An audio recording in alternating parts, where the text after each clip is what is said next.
What is up, Sideways fam? It's a new week at Sideways, and we're going to be getting emax's right-hand drive gray Mark IV on dyno this week. A lot of stuff to do, a lot of stuff to cover. So I'm just going to go ahead and instead of lagging on it, I'm going to go ahead and get into it. So let's get it.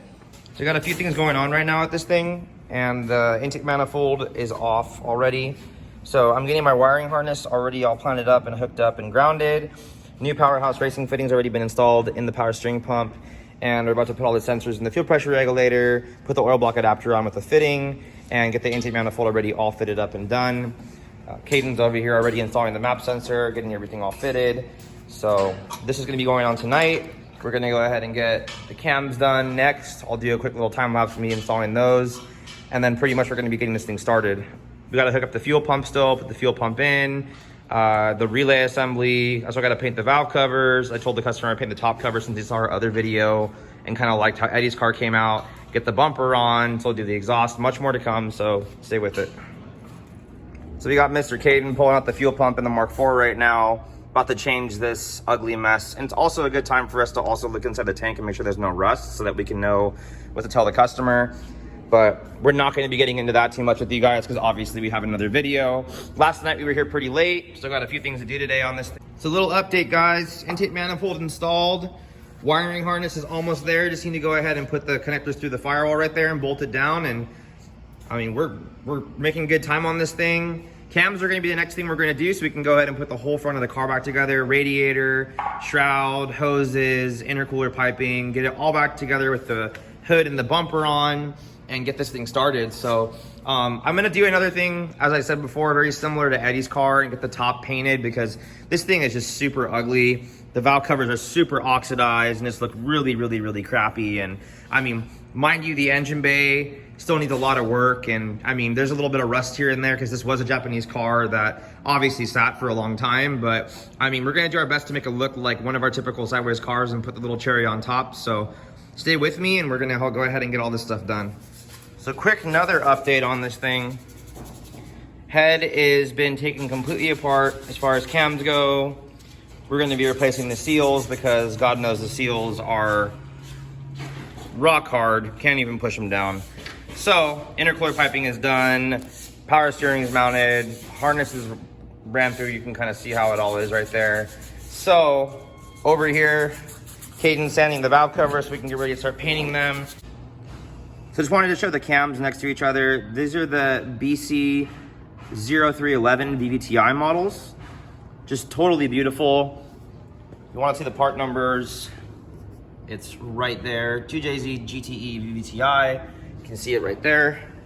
So we're gonna go ahead and start getting them in, man. Let's do it. So cams are installed.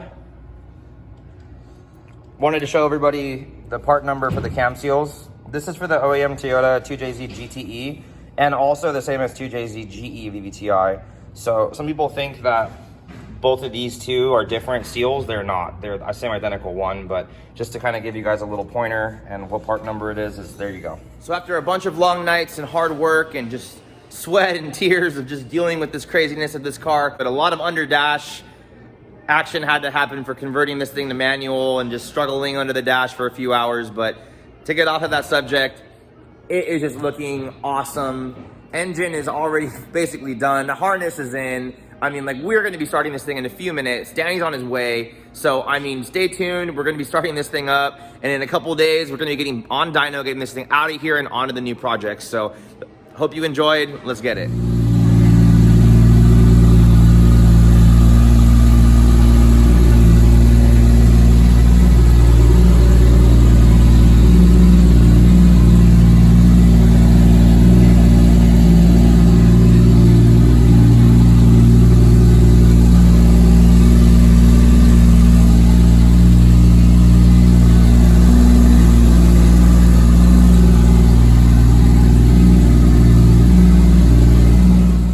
So I am in emax's right-hand drive gray Mark IV right now, and I pulled the dash apart for one thing to do the tach bypass. That's going to be in another video that we'll show later on a DIY for that. So basically with the CAN system that we're putting in here, it'll eliminate the clock that's right there, and it'll put this nice badass screen that we're going to be putting in that looks just like this.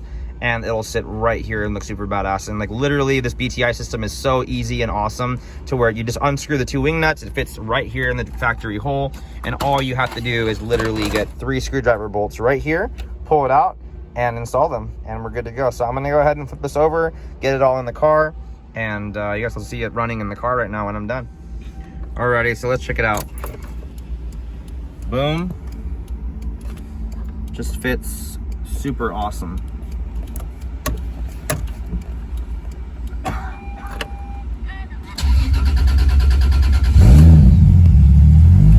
Just like that, you can see everything. You can see your tachometer, AFR, coolant temp, E85 content, fuel pressure, oil pressure, and intake air temperature. So, like everybody else, should really have this in all their cars. CAN telemetry is super, super important. And you also have a whole bunch of different settings that you can scroll through by doing this. Different screens, you can adjust boost, slip, all kinds of other stuff. There's different screens to monitor. I recommend this to everybody because this is like basically the most important gauge in your car. And obviously you can change settings too for SAE or whatever other way you want to read it. But yeah, man, this is the Mark IV Supra edition, bolt-in 3.5 and 2.5 inch display. So, for sure. And we're back. It is early Tuesday morning, and we are going to be taking this car to dyno today. Today is the day, you guys. It is D-Day, dyno day, and we are going to get it. So I'm going to go ahead and flip the camera right now, show you how everything kind of came out on the other end of it, so you can get a nice quality look at everything that was done and what we're going to be running today. I'll go over the setup as we are showing it. And like I said, we're going to drive it over there to dyno. We're going to get on the dyno pack. We're going to see what it does, get some pops and bangs, and do the typical sideways stuff. I'm super excited to have this car done. Customer's been waiting for quite a minute, kind of impatiently, so let's go ahead and get it. So as we can see, as first glances, the car is no longer automatic. We got everything working. I have a other video online about how to get the tach working on these, and I will be making one about the display right there, about CAN telemetry. That'll be posting later on in the week. So look at this, guys. Doesn't that just look so much better than that beat up GE? 2JZ GTE VVTI swapped, comp turbo 6865 with the 81 AR on that, King's Royal intake manifold with 1000cc injectors, 90mm throttle body, 3-inch piping, intercooler setup, big intercooler, big boy. We got BC cams in this thing, AEM Infinity, all the sensors we normally run, Turbo Smart wastegate, pretty much the same as all the rest of our builds. The battery's been put to the trunk. I mean, just super awesome and super nice. And cannot wait to see what it does today. So we're gonna go ahead and wait for the customer to get here so we can go ahead and reveal it and show it to him. And we'll be going ahead and driving it over, man. So let's go.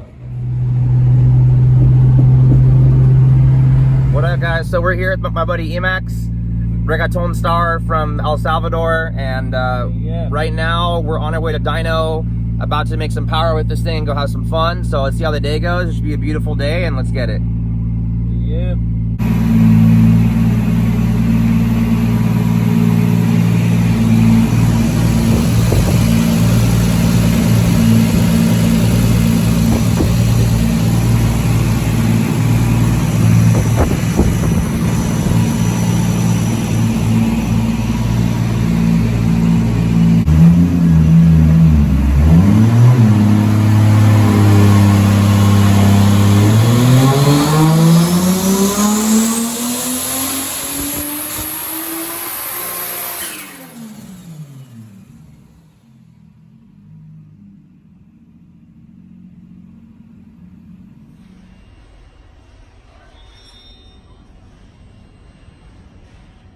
So we're here at Apexa USA right now, and we just finished the all 91 octane. We're just changing over to E85, getting the cold start set up, and about to do about 14 PSI on E. The force power number we hit was somewhere around 450. We did one more pull before recording after the last one. So I can go and show you guys that right now. And we're gonna go ahead and should get about 60 horsepower gain from just doing the E85s. We're looking at above 500 horsepower, probably first pull. And it's gonna be up to the customer where we stop. So we're gonna go ahead and get into it right now, and let's get it. So this was that last pull on 91 octane, 448 horsepower, and 373 torque.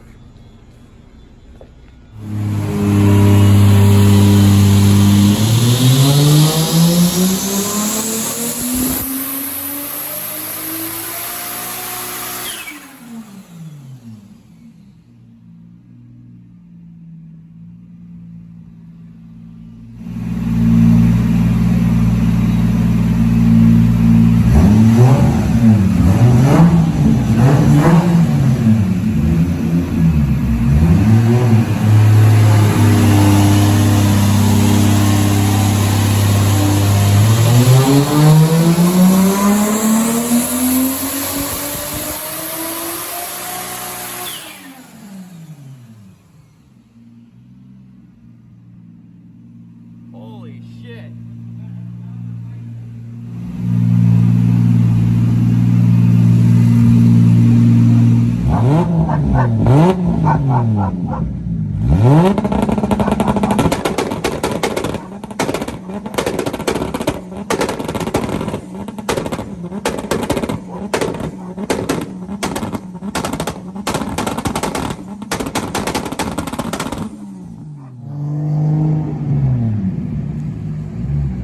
This is gonna go ahead and conclude the video on another right-hand drive Mark IV. Car did amazing on the dyno. Customers ecstatic, drove home, no problems. We'll see you next time.